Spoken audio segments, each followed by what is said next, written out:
teknolohiya at ang wika. Tula ni Avon Adorno.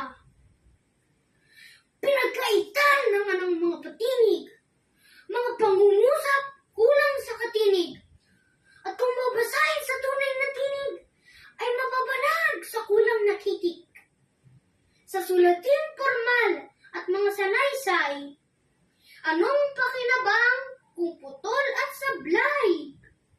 Kulang na ang letray, mali pa ang baybay.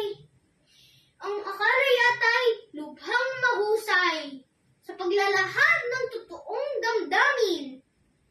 Hindi ba nagkulang yung ibig sabihin? Sa pagsusulit ba ng mga eksamin makapasa kaya kung letray kulangin?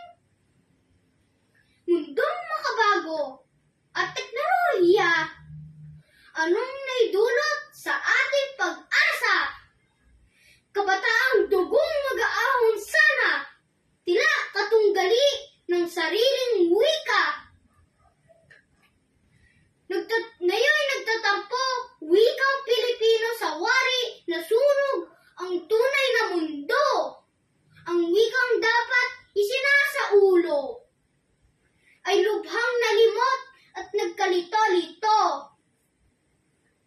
Maraming salamat po.